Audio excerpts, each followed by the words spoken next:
Hello everyone.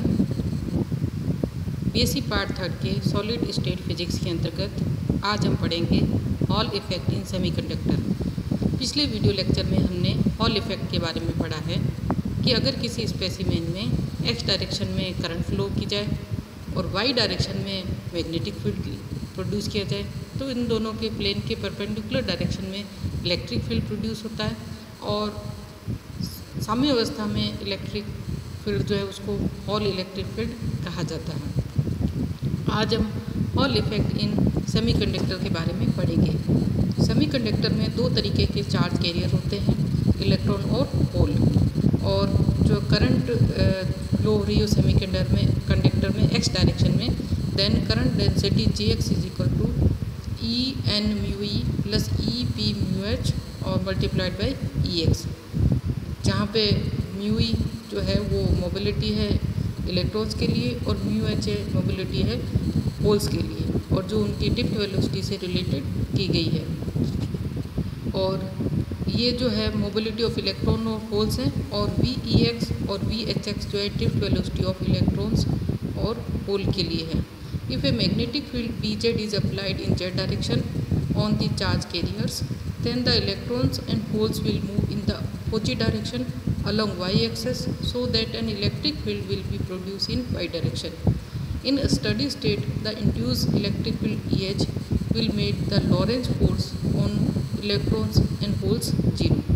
अर्थात जो magnetic field है उसके कारण उस पर लॉरेंट्स फोर्स लगता है और वो उसको परपेंडिकुलर डायरेक्शन में मूव करने के लिए बाध्य करता है। तो इस प्रकार जो फोर्स है वो साम्य अवस्था में लॉरेंट्स फोर्स जीरो हो जाता है और उस स्थिति में hall electric field E H is equal, ये इक्वेशन नंबर 9 से दिया गया है, आप इसको देख सकते हैं। अब यहाँ पे अपन वी एच एक्स और वी ई एक्स की वैल्यू सब्स्टिट्यूट करने पर Hall electric field E H is equal to P mu H का square minus N mu E का square multiplied by E X B Z divided by P mu H plus N mu E. और इसमें equation number 8 का प्रयोग करने पर हम इसको लिख सकते हैं Hall coefficient R H is equal to E H upon J X B Z, और उसकी एक्सप्रेशन सामने दी गई है। और जो स्ट्रिक्ट सेमीकंडक्टर होते हैं, नेच अर्धचालक होते हैं, उसमें इलेक्ट्रॉन और होल्स की संख्या बराबर होती है, so N is equal to P. और उस स्थिति में Hall coefficient R H is equal to 1 upon N E mu H minus mu E upon mu H plus mu E. अब अपन आगे देखते हैं कि इस तरीके जो हॉल कोफिशिएंट हमने कैलकुलेट किया है, न्यूमेरिकल प्रॉब्लम्स किस तरीके से सॉल्व करेंगे। एक क्वेश्चन दिया गया है, on a sample of N type semiconductor N electric field of 100 volt per metre cube is applied if the Hall coefficient of semiconductor is minus 0.0125 meter cube coulomb inverse and mobility of its majority charge carrier is given as 0.36 meter square per volt per second.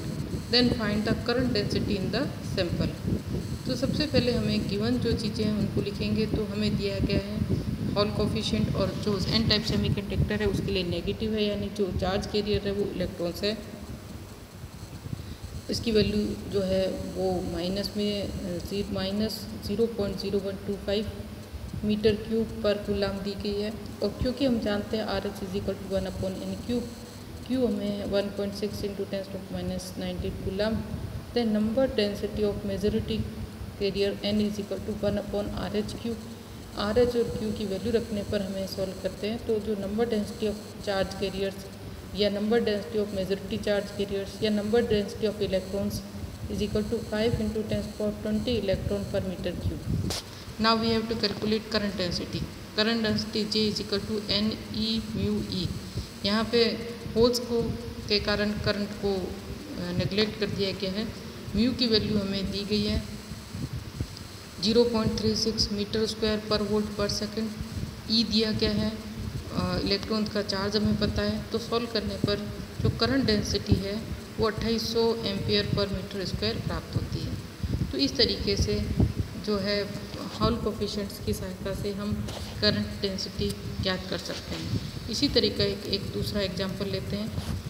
The structure of sodium crystal is base centred cubic, था VCC structure है और उसका जो cell constant है वो 4.28 angstrom है। Determine the Hall coefficient of sodium. Its sample has a width 5 millimetre, thickness 1 millimetre, magnetic field applied perpendicular to the plane formed by length and breadth is 0.1 Tesla. Determine the induced EMF when a current of 100 milliampere is passed along the length. तो इसमें जो हमें sample दिया गया है उसका thickness दी गई है, उसका विड्थ दी गई है और जितना मैग्नेटिक फील्ड लगाया गया है और हमें जो है इंड्यूस EMF कैलकुलेट करना है। तो the concentration of electron in the sodium sample हम ज्ञात करते हैं। तो N = N/A³। यहाँ पे number of atoms in a unit cell of VCC structure. एक जो VCC स्ट्रक्चर है उसमें लेटिस पॉइंट उसका 2 होता है, तो N = 2। Cell constant A = 4.28 angstrom. इसको हम लिखेंगे 4.28 × 10⁻10 मीटर और सॉल्व करने पर N जो आएगा वो 2.551 × 10⁻28 metre cube. Hall coefficient RH = 1/N³ और ये वैल्यूज़ रखने पर 2.45 × 10⁻10 metre cube per coulomb.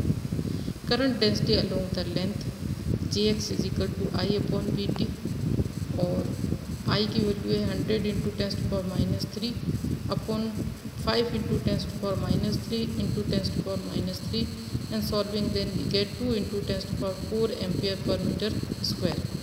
Now induced voltage Vy = RH J capital B multiplied by small b and value रखने पर Vy की वैल्यू है 2.45 × 10⁻9 वोल्ट। तो इस तरीके से हॉल कोफिशिएंट की सहायता से हम न्यूमेरिकल प्रॉब्लम्स को हल करेंगे।